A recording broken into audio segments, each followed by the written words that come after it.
1, 2, 3, listen. Welcome to the Dotcast from 9 Dots. 9 Dots is the online learning community for wedding photographers, and you can find out all about everything we do at 9-dots.co.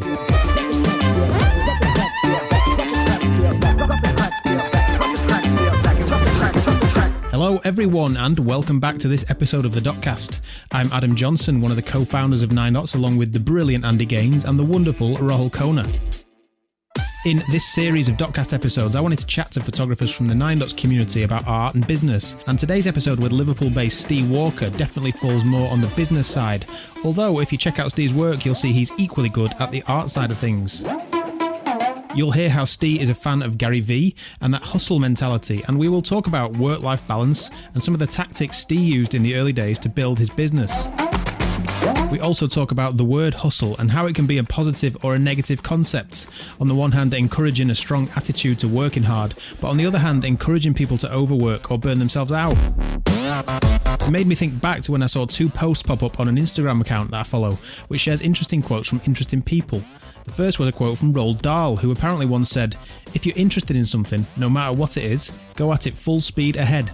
Embrace it with both arms, hug it, love it, and above all, become passionate about it. Lukewarm is not good, hot is no good either. White hot and passionate is the only thing to be." Inspirational stuff from Roald. This, though, was instantly followed by a post with a quote from Bob Marley, who apparently once said, "The day you stop racing is the day you win the race." I loved the humour and the balance between these two quotes.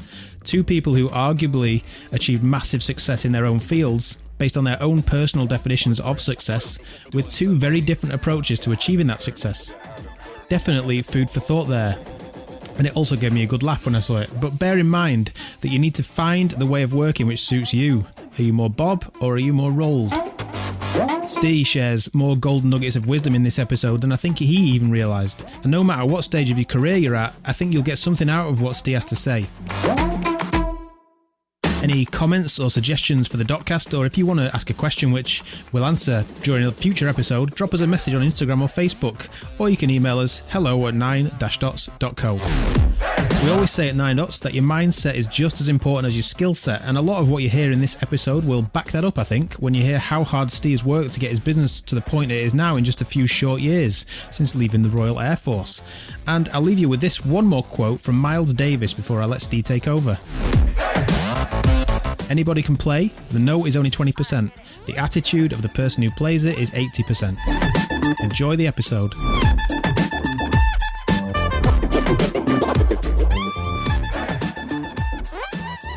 Knowing me, Adam Johnson, knowing you, Steve Walker. Aha. Aha! Yes, correct response. Yeah, I'm testing that out on people. How are you doing, dude? Yeah, I'm doing good. How do you feel about podcasts in general? Good question. I think they're good. Right, great. Thanks for that answer. Yeah. Next, move on. Now, like I spend a lot of time like walking my dog, and I do a lot of driving, as you'll know, as a wedding photographer, and they're just good to have on. I just think it's like I'm one of these people that loves to always like learn new things, whether it's working on like my business or just in general, just picking up stuff along the way. So. No, I equally love listening to music, but I'll find myself like listening to music in the car thinking, oh, I should put a podcast on. And I think I'm not too bothered. But then if I actually do it, I really like enjoy it and think, why didn't I put this on earlier? Like I'm really loving this, do you know what I mean? But that's the only time I ever listen to them really, because I do like to, if I'm listening to it, I want to get like a return off it. So I like making sure I'm in an environment where I can listen and absorb it, Are you a regular 9 Dots Dotcast listener? I am. Good. It's nice. It's that sort of they're quite short and sweet as well, aren't they? So it's just nice to know, with it being quite a sultry job, just to see how other people are getting on, because you can see what people post on Facebook and people are posting images on Instagram. So people are taking over and doing stuff, but especially during the pandemic, it's just nice to hear people are, what you're up to, what your thoughts are, and like from your actual voices, just bouncing off each other and stuff. Because we talk about people being in the same boat, and I don't want these episodes of the Dotcast to be too like pandemic heavy, but it's nice to, I suppose, hear that people are in the same boat and maybe thinking some of the same things that you are as well. So I like podcasts for that kind of thing. Yeah, absolutely. Yeah, they're good. They're good for like support, for feeling better, for learning. I think I spoke to Rahul once, and he mentioned about if he listened to a podcast while he was in the car, I'd fall asleep. So I don't think he listens to him while he's driving, but I love listening to him when I'm driving because it kills the time for me and picks stuff up along the way. Yeah, it wouldn't be ideal to fall asleep while driving, would it? No. It's good because you mentioned one thing that is kind of part of the reason that I wanted to chat to you on here, but when you talked about getting a return off stuff, so I'm going to come back to that in a minute. Because you listen to a lot of audiobooks as well, don't you, for that kind of reason of like you like to maximize your time. But I just feel like if I was to sit down and read an actual book, like I'm sort of quite of 100 miles an hour type guy, so if I'm doing one thing, I feel like I'm missing out on something else, and that I should be doing that. And it's not the greatest sort of skill set to have being 100 miles an hour, but it does have its pros. But I think I listen to audiobooks because there's books I want to read, and I just think I haven't got the time to sit down and read that. So if I'm driving in the car, I'll stick an audiobook on, or if I'm walking the dog, I'll stick one on. And would that be your first choice rather than listening to music? Yeah, it sort of depends on the environment, like what I'm doing, or how I'm feeling. But more often than not, yeah, if I'm out walking the dog, I'll put a podcast on over listening to music, I think. Nice. Well, have you got any recommendations, podcasts for the listeners of the Dotcast? Other podcasts, obviously. This is the favourite one. Yeah, well, I like listening to Gary Vee, as you well know.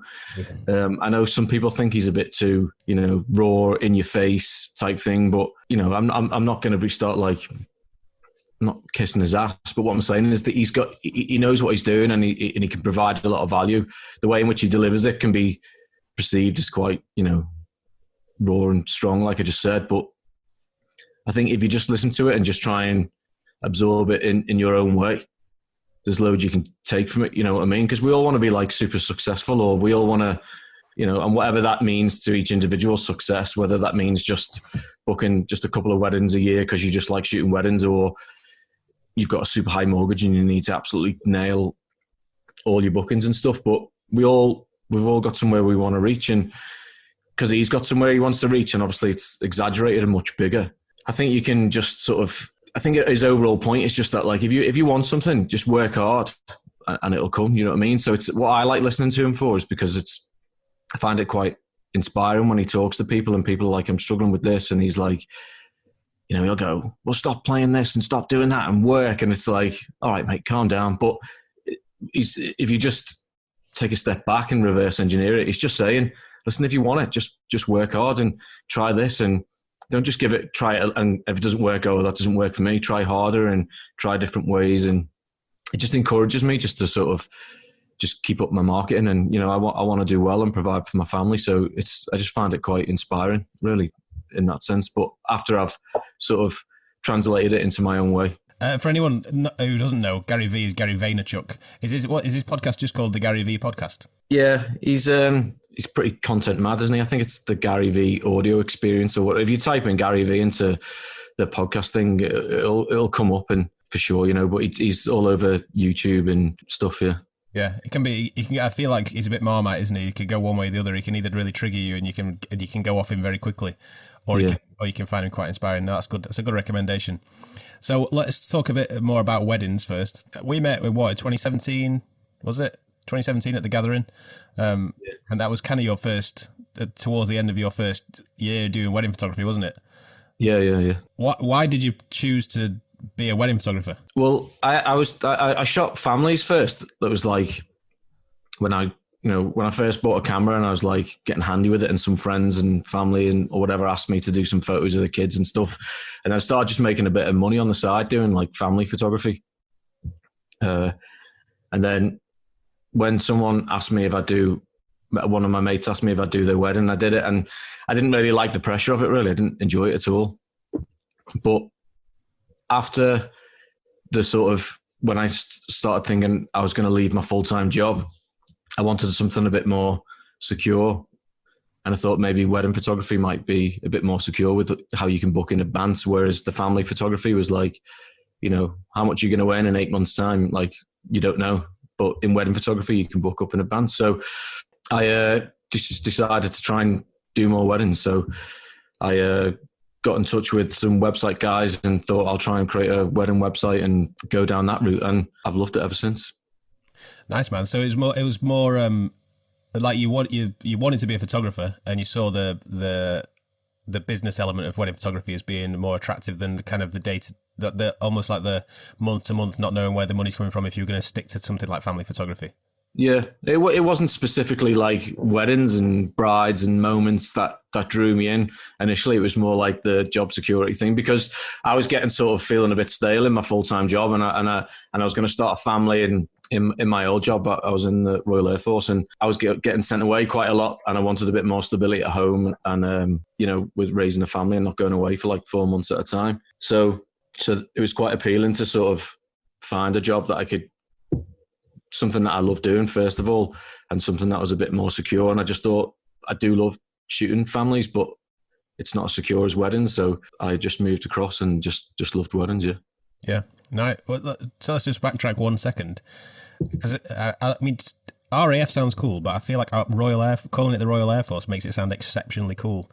But why does somebody who's in the RAF? It just seems a very strange jump of careers to go from the RAF to wedding photography. So why? I mean, there's a lot of we know quite a lot of wedding photographers, don't we, within the Nine Dots community who come from military backgrounds. Sure. So there must be some kind of attraction. There must be something that happens to you in the military that makes you think that weddings is the next like stepping stone on the ladder to success. I think this obviously my role in the Air Force was nothing to do with photography, but being in the military and having that sort of original training to sort of be quite sort of particular and like work hard and be disciplined and stuff like that. I think when I had the opportunity to sort of get into photography more, I maybe transferred some of those, like, I really wanted to make it work. So I transitioned some skills over, but only in sort of like,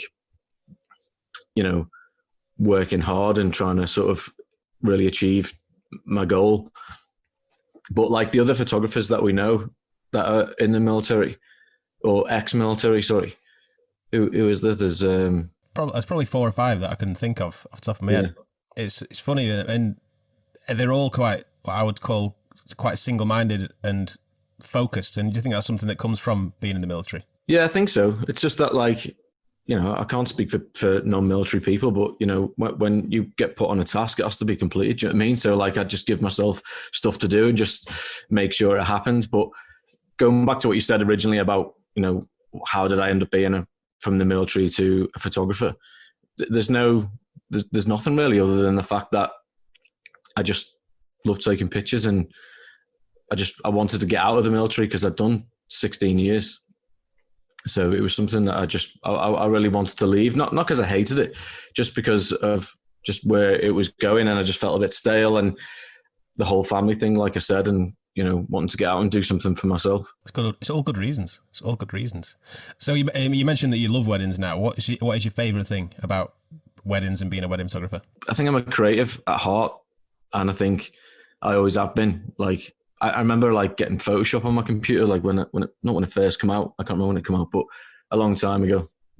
And I used to just love messing on there and stuff. And I like doing art at school, and I just like being creative in loads of different aspects, really. So, wedding photography gives me a very good reason to engage my creative brain quite a lot and try new things and learn new things creatively. I've been lucky enough that even in the short career that I've had so far, that I've had a really good opportunity to travel with it as well. What else? That's fine. There's 2 things. I only asked you for 1: creativity and travel. No, it's good. It's fine. And what do you not like about the lifestyle of a wedding photographer? The lifestyle of a wedding photographer? Apart from the fact that we realised that the industry came to a halt.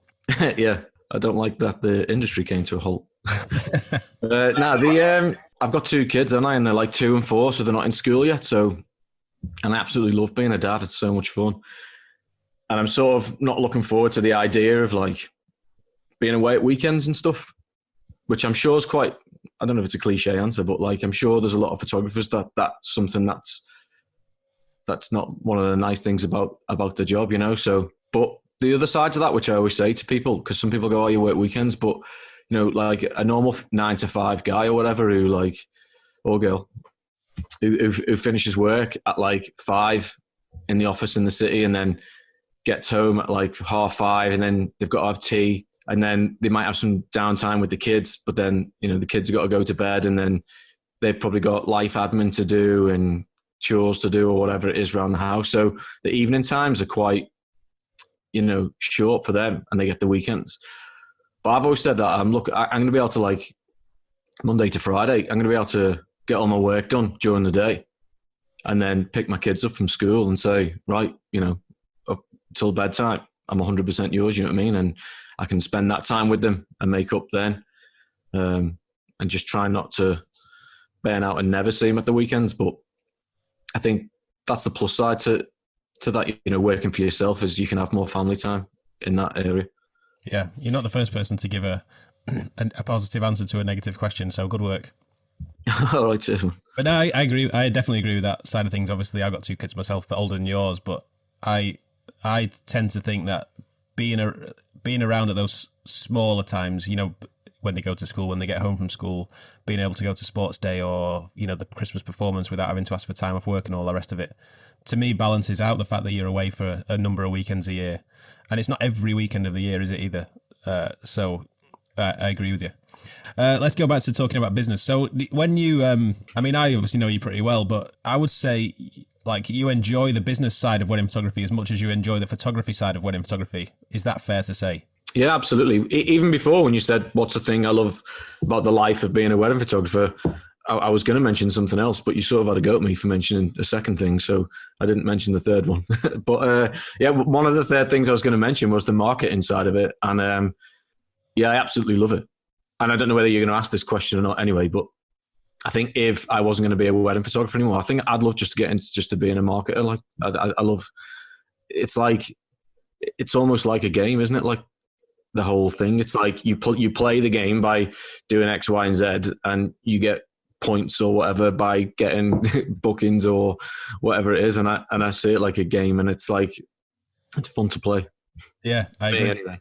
I was going to bring that up because I've talked about it a bit, like me feeling like it's a game and enjoying that side of it before on the podcast. Was that something that you knew before you started your own business, or is that something that's grown as you've had your own business? Yeah, it's something I've grown just because I knew when, like, going back again, just to saying when I was like leaving and starting my business up, that I thought, I need this to work, so like I need to work hard. So like, what do I need to learn? I need to learn how to work properly on Facebook, on Instagram, on my SEO, on just as many marketing streams as I can. So like for me, it was like just testing all these different things and finding things that didn't work and how to improve them or how to push them to one side. Or I don't think I had any marketing skills before that. Being in the military, you don't really need any marketing skills really. So it was it was something that I never knew I had, but it was just something I picked up pretty quickly and just worked quite hard at. Yeah, it's good. Because one of the things that I know you did early on, and you talked about it a bit when we did a 9dots hangout a couple of years ago, is the fact that you got a lot of your early business, especially by doing a lot of free engagement shoots. And I think these days, a lot of people who come into the industry kind of hate the idea of doing free work, but you really advocate that kind of doing a lot of work to get yourself kind of into photography especially, but also into like a base of clients. Yeah, absolutely, man. I'm not ashamed to like work for free as long as I can see an ROI on it, like down the line. Then, I'm a businessman and I'm happy to invest my time, and like most businesses will make investments that won't work.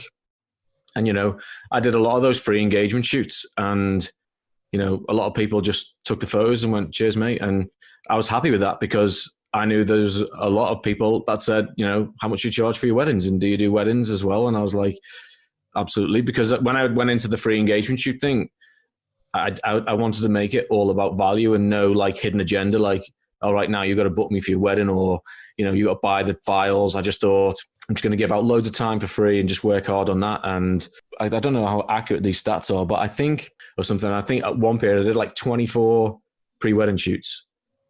Engagement shoots, and I think about like 7 weddings, so that's a lot of free shoots for nothing. But now, a couple of years down the line, those weddings that I did shoot have helped me create content for those venues and etc. And those brides have got me work since then. So the return sort of follows on really. And now, obviously, I don't do the free shoots anymore.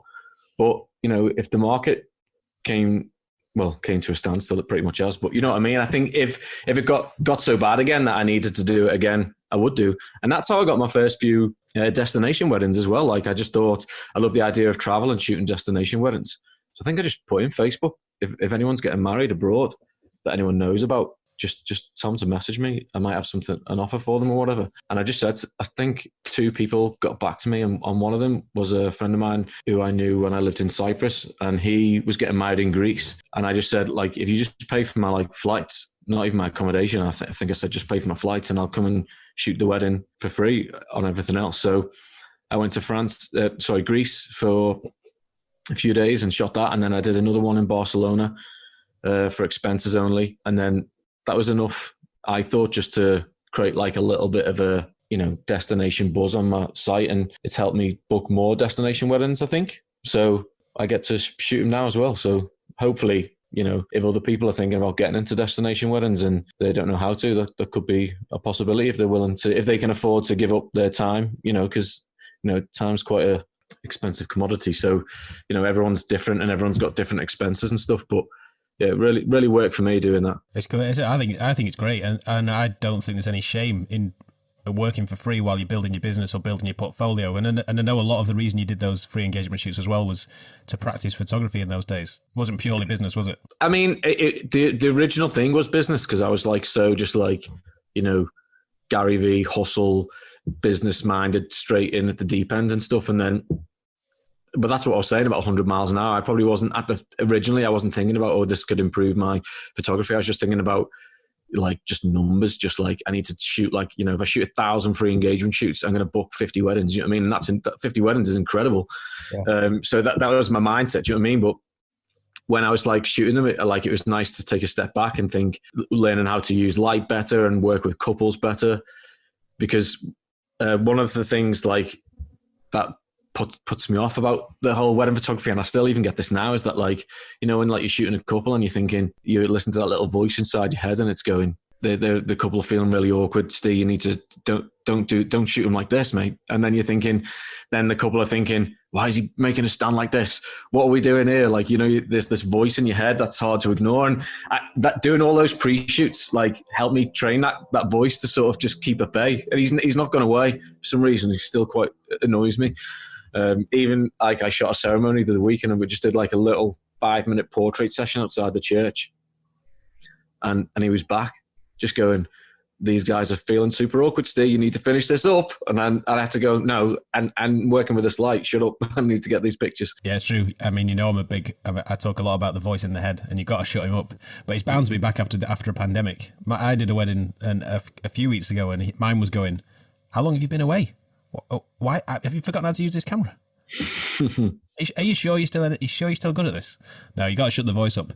So quickly though, on the whole free engagement shoots thing, before we move on, you targeted that through Facebook ads, and that's how you got all those. You got all that business. So that's, and what, it was just a targeted Facebook ad to your local area saying, do you want a free engagement shoot? Yeah, well, they have on to I mean, I could talk all day about ads and Facebook ads and that. So it's something I got into quite early on when the Facebook ad thing first took off, and I invested a lot of time trying to sort of learn it and work with it and work with different things. So, I could turn this whole podcast into a Facebook ad lesson. But yeah, in a nutshell, I created a leads form Facebook ad. So the couples would have to put in their information, but I put down which information I requested. So it was basically just like your name, partner's name, a telephone number, the wedding venue which you've booked, and how far in advance did you book your wedding photographer. And then I would then, after the ad finishes, or even during the ad, you can just download like a spreadsheet of all of the entries, and then you can see which ones have answered. So the ones that had answered, we booked our wedding photographer 8 months in advance or a year in advance, it was a no for them for the free shoot. And then if they, and then I was looking at the wedding venues to see which wedding venues I'd like try and prefer, because I was getting like hundreds of people applying, and then I just handpicked the ones that I thought might be suitable. And I didn't overthink it in the sense that I just thought, like, I've told myself it's a numbers game, but I still needed to try and pick quality, because if I'd shot them all I probably would have shot like, I don't know, 150 and still probably booked like 10. So, I think I went through it with a bit of more of a fine tooth comb, but I just wanted to get out there and just get shooting and just, because I also thought, even if this couple aren't going to be my client or be able to afford me, or, it turns out that they have actually got a wedding photographer or whatever, I thought, well, their friends might see the pictures, you know what I mean? And they might share them on social media and someone else might see them. So I forgot why we got back into this. No, that's good. I was just asking what the mechanics of getting all those and get free engagement shoots were, but you've answered it. Yeah. That was it. It was just like, I just targeted like my area, because obviously I didn't want to be like driving all around the UK doing them. So I just targeted my area, just people who were couples that, men and women that were engaged. I just created an ad for free engagement shoots. Yeah. Obviously, you mentioned hustle, and it's quite a buzzword these days. Probably thanks to Gary Vaynerchuk. Yeah. But obviously that was quite a hustle back in the day for you, doing the free engagement shoots and things. So is the hustle over, or is there a new hustle? What's the hustle these days, or is it just a general hustle of kind of making sure you're always doing something? Yeah, I always feel like it's probably not like a good quality to have, but sometimes I feel like if a nighttime, I'm not like a freak, but like I love to like watch TV and stuff, and I don't panic about my business when I'm watching TV. But if I'm in a sort of semi-working mode, I love the marketing thing, like I've already said. So sometimes, when you're watching TV just for the sake of it, just to chill out, and it's just nothing in particular, you're just like flicking through or watching telly, I'll always think to myself, I probably enjoy it more if I was in my office just doing some marketing. Do you know what I mean? So like I'll just sit on the couch going, right, I'm going to go in the office and just do some work. And it's not because I'm a workaholic or anything. I enjoy it. You know what I mean? So it's nice to be working all the time, and the business is only going to progress if you are working on the business. So, and it's something that I really want to do. Do you know what I mean? I want to provide for my family and take my kids away on like nice holidays and stuff. So I think, well, if I'm watching You've Been Framed, it's less likely to happen doing this, isn't it? So I'd be better in the office spending 40 minutes working on something. What an amazing TV show to reference. It's almost like we're back in the 90s. Yeah. I think the hustle, this whole idea of hustle came on the scene, it was quite a positive thing, wasn't it? It was really all about working hard and working smart and being passionate about building business. But then I think it became quite a negative thing, because it almost encourages people to overwork. So how do you balance that? I mean, I know you spend a lot of time with the family, but is that a conscious balance that I know you are. I don't know many people like me who are quite as obsessed with work, but you are quite obsessed with work as well. And how do you strike the balance between work and having a life with your wife and your young kids? Yeah, it's a super good question, because just briefly going back to the whole how the hustle has got a negative effect. Like, a lot of people love wedding photography and they love their clients and they love editing photos, and even they enjoy some of the business side of things, but they might not like enjoy like content creation or marketing or responding to comments on Instagram or all the quote unquote hustle side of the business.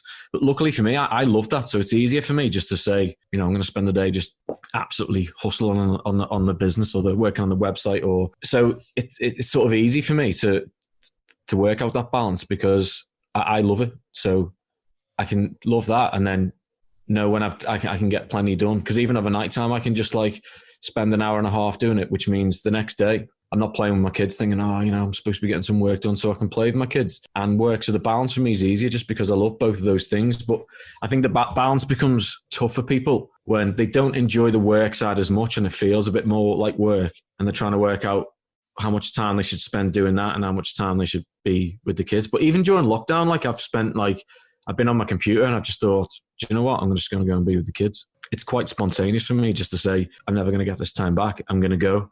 But I always know that I can just come back to the work because I love it, so I can just come and do it at any time. I don't think that's a very good answer, really. But I think it is a good answer. I think it is a good answer. For me, one of the things about working is making sure all the little things are always done. All the admin, like making sure your emails are answered, and because if you let all the little things build up, you'll never really get the time or headspace to work on the bigger picture, longer game stuff, the marketing and all the rest of it. Because a lot of that is long game, and you kind of have to believe in it as being long game. So, where some people might think sitting there for half an hour commenting on Instagrams or liking other Instagram posts or engaging in that community might just be pointless waste of time. It all goes into being part of a long game, doesn't it? And I know you really believe in the long game. Yeah, definitely. And I think when you just said then about it was all like the nitty gritty stuff, all like the emails and stuff. And I think over like it was only just 2 days ago where I actually said, I need to do like a good solid like half working day or a good working day, because about the 7 days before that, I was just like going to the beach with the kids and just spending so much time with the family, which is great. And I actually let all of those like little important things build up, only over like the course of like 7 days, but like I let a lot of that build up. Then I went to go and do some work, and then it was all the important stuff. So like then like my quote unquote working day where I was going to hustle and, work on the long game stuff. I spent most of it just catching up all like the little bits. And then those bits aren't necessarily business improvement thing. Do you know what I mean? Those were just things that needed to be done. Like whether it was like finalize an album design or send an email or send an invoice or do all those little emails. I think I had like loads of emails to do and I spent all the time doing that. And then I thought, right, my business hasn't actually moved forward in any way then. I've just spent like a good few hours working. So if I'd have kept on top of those other things, I could have spent that day on the business and making that move forward. But at the same time, and in hindsight, if I had been keeping up with all those little emails and bits and bobs, then maybe I wouldn't have gone to the beach and made those cool memories with the family, you know? Yeah, it's true. It is a balancing act, isn't it? But you do seem to, from the outside looking in, especially, have a reasonable work-life balance. When you sit and work, and you talk about being in your office and working on something, are you quite focused, or are you a bit of a procrastinator? And which side of the fence do you? People seem to fall on one side of the fence or the other. Yeah, I am focused, but the problem I have sometimes is, and I told you, it goes back to the 100 mile an hour thing. I have like a to-do list and I just keep adding to it all the time. It gets longer than it gets shorter, annoyingly. But I'll like start something and then I'll be like halfway through doing a task and then I'll be like, oh yeah, and I'll see something that will remind me of something else. And I thought I'll do that and then end up like halfway through loads of tasks. Do you know what I mean? And nothing ever gets done. I mean, it does eventually, but in more of an annoying way where, but sometimes I'll have days where I'll just focus on that one task and get it completed. And then on my to-do list with like 20 things, I'll get like 3 things done. And I will feel better for doing it that way than spending a full day in the office and not actually ticking anything off my list. So not a procrastinator, but sometimes I just sort of end up like multitasking. Yeah. But still, I mean, I think getting tasks finished is the best feeling. Of that game that we're talking about, the business game. Finishing a task for me is when you get the points. Otherwise, you're never going to get any points. But what was I going to say? Oh yeah, to-do lists. So are we talking old school paper or do you use some kind of app? Yeah, old school paper for me. I've tried doing it on apps and stuff, and there's a really good. The closest thing that came to a really good one for me was one called Trello, and that creates multiple to-do lists, but all on one screen on the desktop. And if you save I actually had the tab saved on my Safari. So it was always the top left tab. And then you could have like a marketing to-do list, a personal to-do list, a content to-do list or whatever. And then you could tick things off. But for me, like what my sort of to-do list tip would be, I write all the things that I want to do. And I don't care if it's like send this email to Kevin, Jenny, like they need this email doing something as basic as that, even though it only takes 2 seconds to send an email, for example, to something long-winded, like even if it was like something really big. I don't have my to-do list with me, but if it was like interview a wedding supplier down in London or something like that, which takes a lot more work, correspondence to get it all done. You can't just tick that off. But I would literally just list everything that came into my head, and I'm always adding to it every time I think of something. And then I go through that list and number them 1, 2, and 3. So if it's a 1, it needs doing in the next 24 to 48 hours, like definitely. And then I have another one. Number 2 needs doing in the next 7 days. And then number 3 is, within 30 to 60 days. So it does need doing, but it's not as of importance. And then just start hammering the number 1s and then just ticking them off. And then, then move on to the number 2s. But the problem you have then is before you finish the number 1s, more number 1s end up sneaking their way in there. So you almost never finish the number ones. But then as soon as the to-do list starts looking a bit messy, I just make a brand new one. So just turn the page and then just write down all the things that haven't been done and then number them again, 1 to 3. It's bad if you can never finish your number ones, though. You should go to doctors for that. But I think that, like, the greatest productivity tip of all time is just to write down what you need to do, just to have it written down. Because I think the one reason that maybe people don't get their work done or feel overwhelmed is because they try and keep it all in their heads, and then next thing they'll get an email from a client about something they forgot about, and next thing they'll have to speak to this weekend's clients about the wedding, or next thing they'll have to they forgot that's why they haven't blogged anything in the last year or whatever it might be. Like just having a to-do list, whether you use Trello or whether you use something else or whether you write it on paper old school like you're doing, like finding the way that works for you and writing down what you need and want to do. Because that's important. What you're saying is sometimes you'll just think, oh, it'd be cool to do this. Whether it might be something that's totally not pointless, but you know what I mean. It might just be to update a picture on that page of your website. Yeah. And it's never going to change the world, but it's just something you want to do. And just writing it down, I think you're a million times more likely to get it done. There's not many people who are good at storing to-do lists in their head. So yeah, I think that's good. Yeah, I prefer it on paper, but like if I'm out and about, I don't want that to deter me. Like I've got like a notes page on my iPhone. But if I'm out and about and I think, oh, I want to do this, or this isn't, even if it's like I don't know, to exaggerate, make a number 4, category 4 on the list is something I want to do in the next 12 months. And I'll just put it in there. And then it'll build up over like a day or two or a couple of days. And then I'll just, when I've got my actual physical notebook out, I'll transfer those over and just write them in. Yeah. And then the good thing about the whole moving it onto the new page is once I'm working through a notebook, a page, and I'm ticking stuff off, or I use a highlighter to highlight them off. When I move all of the other tasks, all of the unfinished tasks onto the next page, I'm writing them down again, if you know what I mean. So like they're always in my mind. So like after like the 10th page, I'm like, do you know what? I'm sick of writing that down. Like I really want to do that. So I'm going to move that up to a number 1, I mean, there's a psychological reason why you had to do lines at school. And it's that's the reason. You've told me I've just given myself business lines. Yeah, you have. But it's the same psychological effect, isn't it? Like you're much more likely to remember it if you've done that, especially if you've written it a number of times. But no, that's great tips, and thanks for telling us about your number 1s and number 2s. It's been fun. Last question before we finish is, and it's maybe a little bit of a big one, but just one thing would be great.